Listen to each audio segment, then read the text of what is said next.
So regarding this section 54, which is for transfer of the residential house and purchase of another residential house as per the conditions that is laid in the section 54. Here there is a illustration problem. From the following information of an assessee, compute the chargeable capital gains. See, cost of acquisition of residential house 81-82 ನಲ್ಲಿ purchase ಮಾಡಿದ್ದಾರೆ residential ಹೌಸನ್ನು 2 ಲ್ಯಾಕ್ಗೆ. Then sales consideration ಅದನ್ನು ಮಾರಾಟ ಮಾಡಿರೋದು ನಿಮ್ಮ current previous year 13-14 ನಿಮ್ಮ current previous ಇಯರಲ್ಲಿ ಮಾರಾಟ ಮಾಡಿದ್ದಾರೆ for how much 26 lakh. That is your sales consideration. Brokerage paid ಇದೆ. Then cost of improvement which was done in 2009 and 10 rupees 20,000. Then cost of ನಂತರ ಏನು ಮಾಡಿದ್ದಾರೆ, they have purchased another new residential house purchased for the residential purpose by due date of filing the return for rupees 3,50,000. ಮನೇನ ಮಾರಾಟ ಮಾಡಿದ್ದಾರೆ, ಬರೋ ಅಂತ capital ಗೇನ್ನ ತಗೊಂಡು ಅದರಿಂದ ಇನ್ನೂ ಒಂದು ಹೊಸ ಮನೇನ ಅವರು ಪರ್ಚೇಸನ್ನ ಮಾಡಿದ್ದಾರೆ. ಒಂದು ಮನೆ ಸೇಲ್ ಮಾಡಿ ಇನ್ನೊಂದು ಮನೇನ ಪರ್ಚೇಸ್ ಮಾಡಿದ್ದಾರೆ. Okay, let us see the answer. Then in amount some few amount is also deposited in the capital gain that is worth rupees 1 lakh. ನಾನು ಆಗಲೇ ಹೇಳಿದೆ ನಿಮಗೆ ಇನ್ಫ್ಲೇಷನ್ ಇಂಡೆಕ್ಸ್ನ ಅವರೇ ಕೊಟ್ಟಿರ್ತಾರೆ. 81-82 ನಲ್ಲಿ 100, 2009-10 ನಲ್ಲಿ ಯಾಕೆ ಕೊಟ್ಟಿದ್ದಾರೆ ಅಂದರೆ ಇಂಪ್ರೂವ್ಮೆಂಟ್ ಆಗಿದೆ, ಅದ್ರದ್ದು 632 ಇದೆ. 13-14 ನಲ್ಲಿ 939 ಇದೆ ನಿಮ್ಮ ಈ ಕರೆಂಟ್ ಪ್ರಿವಿಯಸ್ ಇಯರ್ದು. Okay, you have to give the ಹೆಡ್ಡಿಂಗನ್ನ ಬರೆಯೋದನ್ನ ನೀವು ಸುಮಾರು ಜನ ಬರೆಯಲ್ಲ, ಮಕ್ಕಳು ಬರೆಯಲ್ಲ, ನೀವು ಅದನ್ನು ಬರೀಬೇಕು. Computation of the capital gains for the assessment year 2014-15 for of mister so and so. Okay, sales consideration 26 lakh. Selling expenses ಇದೆ, ಬ್ರೋಕರೇಜ್ ಇದೆ, ಅಲ್ಲಿ 10,000 ಡಿಡಕ್ಟ್ ಮಾಡಿ. ಸೊ ನಿಮಗೆ ಬಂದಂಥ ಸೇಲ್ಸ್ ಕನ್ಸಿಡ್ರೇಷನ್ ಎಷ್ಟಾಯಿತು? Net sales consideration 25,90,000. ಈ ಲಾಂಗ್ ಟರ್ಮ್ ಕ್ಯಾಪಿಟಲ್ ಗೇನ್ ಮಾಡೋದಕ್ಕೆ ಇದೇ ಪ್ರೊಸೀಜರು. ಮೊದಲು ಸೇಲ್ಸ್ ಕನ್ಸಿಡ್ರೇಷನ್ನು, ಸೆಲ್ಲಿಂಗ್ ಎಕ್ಸ್ಪೆನ್ಸಸ್ನ ಲೆಸ್ ಮಾಡ್ತೀರಾ, ನೆಟ್ ಸೇಲ್ಸ್ ಕನ್ಸಿಡ್ರೇಷನ್ ನಿಮಗೆ ಬರುತ್ತೆ. ನಂತರ ಇದು ಲಾಂಗ್ ಟರ್ಮ್ ಆದ್ರಿಂದ ಇಂಡೆಕ್ಸ್ಡ್ ಕಾಸ್ಟ್ ಆಫ್ ಅಕ್ವಿಸಿಷನ್ನ ನಾವು ಕಂಡುಹಿಡ್ಕೊಳ್ಳೇಬೇಕಾಗುತ್ತೆ. ಸೊ ಇಂಡೆಕ್ಸ್ಡ್ ಕಾಸ್ಟ್ ಆಫ್ ಅಕ್ವಿಸಿಷನ್ಗೆ ಫಾರ್ಮುಲಾ ಆಗಲೇ ಹೇಳಿದೆ ನಾನು, cost into multiplied by current previous year index. ನಿಮ್ಮ ಕರೆಂಟ್ ಪ್ರೀವಿಯಸ್ ಇಯರ್ ಇಂಡೆಕ್ಸ್ ಏನಿದೆ ಅದು divided by then inflation index when that property was acquired. So ಇಲ್ಲಿ 2 lakh ಈ ಪ್ರಾಪರ್ಟಿ ನಾವು 81-82 ನಲ್ಲಿ ಪರ್ಚೇಸ್ ಮಾಡಿದ್ದಂತ ಅವರೇ ಕೊಟ್ಟಿದ್ದಾರೆ. 2 lakh ಇದೆ ಕಾಸ್ಟು. ಕರೆಂಟ್ ಇಯರ್ ಇಂಡೆಕ್ಸನ್ನ ನಾವು ನ್ಯೂಮರೇಟ್ರಲ್ಲಿ ತಗೋಬೇಕು. ದೆನ್ 81-82 ಅಲ್ಲಿ ಇನ್ಫ್ಲೇಷನ್ ಇಂಡೆಕ್ಸ್ ಎಷ್ಟಿದೆ ಆ ಟೈಮಲ್ಲಿ 100 ಇದೆ. ಹಾಕೊಂಡು ಮಾಡಿದ್ರೆ ನಮಗೆ as per that formula V will get 18,78,000. 2 lakh multiplied by current year index divided by index during which that property was acquired, that was 100. We get 18,78,000. Then index cost of improvement also we have to find out. Cost of improvement to 20,000 ಇದೆ. Then 939 numerator lag bande barutte, divided by when that improvement has been taken place. ಅಲ್ಲಿ 2009-10 ಏನೋ ಕೊಟ್ಟಿದ್ದಾರೆ ಇದೆ problem ಅಲ್ಲಿ. Art period index ಎಷ್ಟಿದೆ? 632 ಇದೆ. So then we will get, ಅವಾಗ ನಿಮಗೆ 20,000 ಆಗಿತ್ತು. ದೆನ್ ಈಗ ಇನ್ಫ್ಲೇಟ್ ಮಾಡಿದ್ರೆ that cost increases to 29,715. So long term capital gain ಬಂದು ನಮ್ಗೆ ಎಷ್ಟಾಯಿತು? 6,82,285. ಓಕೆ, ಇದರಿಂದ ನಾನು ಎಕ್ಸಂಪ್ಷನ್ ಕ್ಲೈಮ್ ಮಾಡಬೇಕು. He has to claim the exemption. ಯಾವ ಸೆಕ್ಷನಲ್ಲಿ? Under section 54. ಯಾಕೆ 54? ಬಿಕಾಸ್ ಮನೇನ ಮಾರಾಟ ಮಾಡಿದ್ದಾನೆ, ಇನ್ನೊಂದು ಮನೇನ ತಗೊಳ್ತಾ ಇದ್ದಾರೆ. That's why we have to claim the exemption under section 54, sale of the residential house, purchase of the residential house as per the condition, that is 1 year before the date of transfer, 2 years after the date of transfer, 3 years if he wants to construct, then he should do so within a period of the 3 years. Okay, before filing the returns only, he has invested the money in this problem for acquiring the new house, that is 3,50,000. Apart from that, they have also deposited some amount 1 lakh in the capital gain account scheme. So total it comes to 4,50,000. So then instead of 6,82,285, because they have claimed the exemption under section 54, capital gain chargeable to tax is 2,32,285. Okay. So ಇಲ್ಲಿ section 54 ಪ್ರಕಾರ ಈ problem ಅಲ್ಲಿ ಮನೆ ಮಾರಾಟ ಆಗಿದೆ, ಮತ್ತೆ as per condition ಪ್ರಕಾರನೇ ಇನ್ನೊಂದು ಹೊಸ ಮನೆನ ಅವರಲ್ಲಿ ತಗೊಂಡಿದ್ದಾರೆ. ಹಾಗಾಗಿ they are eligible to claim the exemption under section 54. So another illustration, Shyam had been living in a house which he purchased in 1975 for rupees 75,000. Its FME in 81-82 was 1,80,000. Okay, ಅವ್ನು 1975 ಅಲ್ಲಿ ತಗೊಂಡಿರೋದು 75,000ಗೆ, ಬಿಫೋರ್ 81-82. ಹಾಗಾಗಿ market value ಕೊಟ್ಟಿದ್ದಾರೆ 81-82ಗೆ 1,80,000 ಇದೆ.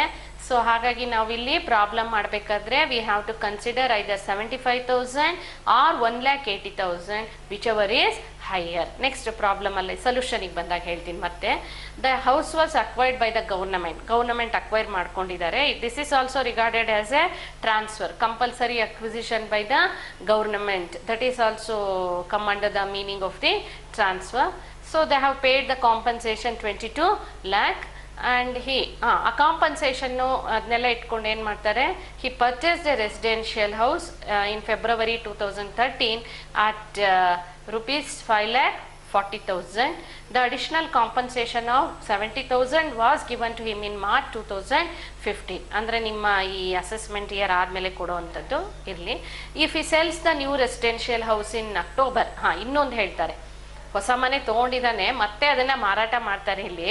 ಅದಕ್ಕೆ you have to compute the capital gain chargeable to tax in the assessment year 14-15 and also 15-16. ಎರಡು assessment ಇಯರ್ಗೆ ನೀವು ಕಂಪ್ಯೂಟೇಷನ್ನ ಮಾಡಬೇಕು. Okay, let us compute the capital gain chargeable to tax for the assessment year 2014-15. ಈ problem ಅಲ್ಲೂ ಅಷ್ಟೇ, sale ಮಾಡಿಲ್ಲ, government acquire ಮಾಡ್ಕೊಂಡಿದೆ, ಕಾಂಪನ್ಸೇಷನ್ನ ಕೊಟ್ಟಿದೆ. ಸೊ ಎಷ್ಟು ಕಾಂಪನ್ಸೇಷನ್ ರಿಸೀವ್ ಮಾಡಿರೋದು ಆ ಮನೆಗೆ? 22 lakhs. ಇಲ್ಲಿ ಬ್ರೋಕರೇಜು, ಸೆಲ್ಲಿಂಗ್ ಎಕ್ಸ್ಪೆನ್ಸಸ್ ಯಾವುದೂ ಇಲ್ಲ. So directly we can go for indexed cost of the acquisition. So index cost of acquisition ಇಲ್ಲಿ ನಾನು 1,80,000 ತಗೊಂಡಿದ್ದೀನಿ. ಯಾಕೆ 1,80,000 ಅಂತ ಹೇಳಿದ್ರೆ ಮಾರ್ಕೆಟ್ ವ್ಯಾಲ್ಯೂ 81-82ನಲ್ಲಿ 1,80,000. ಮನೆ ಪರ್ಚೇಸ್ ಮಾಡಿದ್ದ ವ್ಯಕ್ತಿ 1975 ಅಲ್ಲಿ 75,000ಗೆ ಪರ್ಚೇಸ್ ಮಾಡಿದ್ದಾರೆ. Therefore either 75,000 or FMV fair market value as on 1/4/1981 whichever is higher. So 1,80,000 ತಗೊಂಡಿದ್ದೀನಿ. Then cost inflation index of your current year during which that property is sold 913. Then 81-82 fair market value ತಗೊಂಡಿರೋದ್ರಿಂದ inflation index that was 100 only. So ಅಲ್ಲಿಗೆ index cost of acquisition ಎಷ್ಟಾಯಿತು? 16,90,200. So long term capital gain ಆ ವ್ಯಕ್ತಿಗೆ ಎಷ್ಟು ಬಂತು? 5,09,800 ಅವನ ಹತ್ರ ಇದೆ.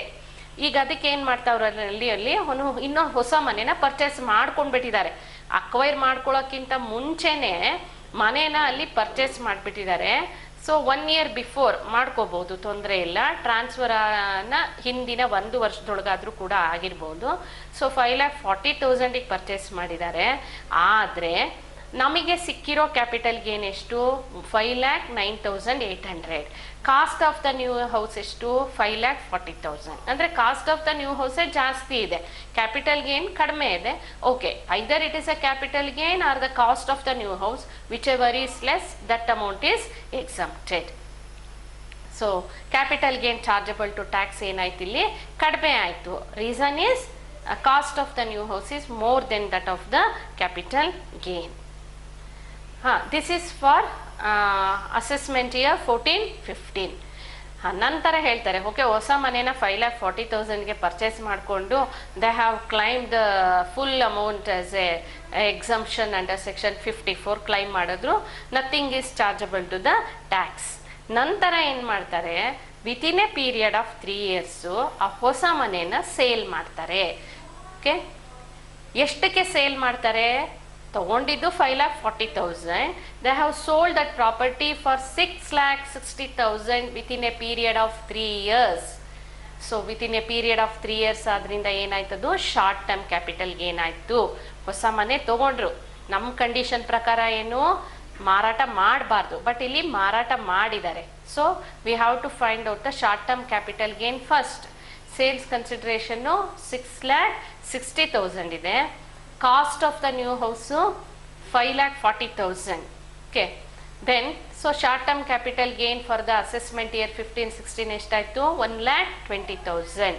ಸೊ ಆಲ್ರೆಡಿ ನಾವು ಕಂಡೀಷನ್ ಪ್ರಕಾರ ಏನು ಈ ಥರ ಏನಾದ್ರೂ after buying the new house, if they sold that house and after buying the new house claiming the exemption under section 54, if they sold that property within a period of 3 years, then whatever the exemption we had given earlier, that also taxable. Now ಏನು exemption ಕೊಟ್ಟಿದ್ವಿ 14-15 assessment yearಗೆ 5,09,800 exemption ಕೊಟ್ಟಿದ್ವಿ, ಅದು ಕೂಡ add ಆಗುತ್ತೆ. So total 6,29,800 ಆಯಿತು. ಜೊತೆಗೆ additional compensation government ಕೊಡುತ್ತೆ, ಅದು ಸೇರಿಕೊಂಡು ಫಾರ್ ದ ಅಸೆಸ್ಮೆಂಟ್ ಇಯರ್ 15-16ಗೆ he has to pay the tax liability on 6,99,800. So why I have given this example? As per that condition, they should not sell that new house within a period of the 3 years. So if they sold the house property within a period of 3 years, then whatever the exemption they have got earlier is withdrawn. So new short term capital gain plus old exemption amount together chargeable to the tax.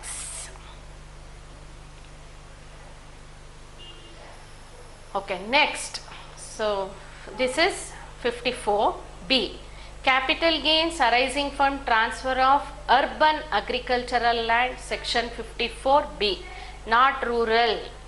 Rural ಹೇಳ್ತಾ ಇಲ್ಲ, because agricultural land in rural area, any income derived from agricultural land in rural area is fully exempted from tax.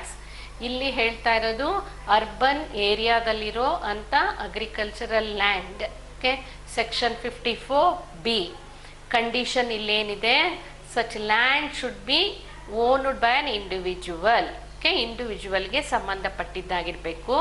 Such land being used either by the assessee or by his parents for agricultural purpose at least for 2 years immediately preceding the date of its transfer.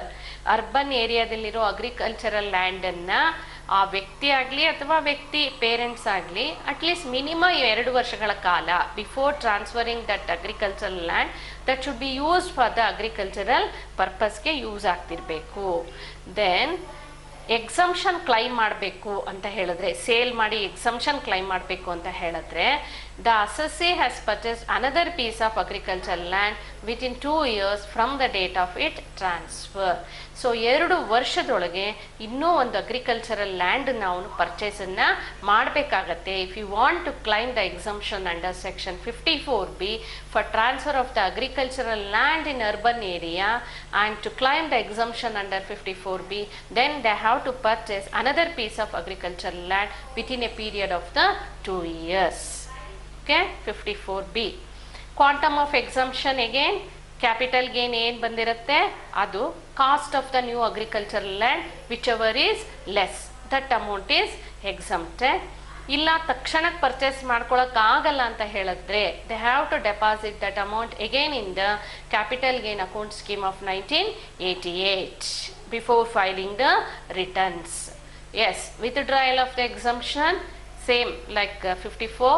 After buying this new agricultural land, they should not sell this agricultural land within a period of the 3 years. If they sold, then new capital gain, old exemption together chargeable to the tax. So 54B ಪ್ರಕಾರ ಏನು, agriculture land ಎಲ್ಲಿರಬೇಕು, urban ಏರಿಯಾದಲ್ಲಿ ಇರಬೇಕು. At least minimum 2 ವರ್ಷ ಯಾವತ್ತು transfer ಮಾಡ್ತೀವಿ ಅದರ ಹಿಂದಿನ 2 ವರ್ಷ ಆ ಲ್ಯಾಂಡನ್ನು ಅಗ್ರಿಕಲ್ಚರಲ್ ಪರ್ಪಸ್ಗೆ ಆ ವ್ಯಕ್ತಿ ಆಗಲಿ ಅಥವಾ ವ್ಯಕ್ತಿ ಪೇರೆಂಟ್ಸಲ್ಲಾಗಲಿ ಅದನ್ನು ಯೂಸ್ ಮಾಡ್ಕೊಂಡಿರಬೇಕು. ಮತ್ತು ಎಕ್ಸಂಪ್ಷನ್ ಬೇಕು ಅದರಿಂದ ಬರೋ ಆದಾಯದಿಂದ ಅಂತ ಹೇಳಿದ್ರೆ ನಾವು ಇನ್ನೂ ಒಂದು ಅಗ್ರಿಕಲ್ಚರ್ ಲ್ಯಾಂಡನ್ನು 2 ವರ್ಷದೊಳಗೆ ಅಲ್ಲಿ ನಾವು ಪರ್ಚೇಸ್ ಮಾಡಿರಬೇಕು. ಮತ್ತು ಪರ್ಚೇಸ್ ಮಾಡಿದ ನಂತರ ಅದನ್ನು 3 ವರ್ಷದೊಳಗೆ ಸೇಲ್ ಮಾಡಬಾರ್ದು. ಸೇಲ್ ಏನಾದರೂ ಮಾಡಿದ್ರೆ new capital gain plus old exemption together that is chargeable to the tax. Okay, let us know the illustrations. And for this section 54B.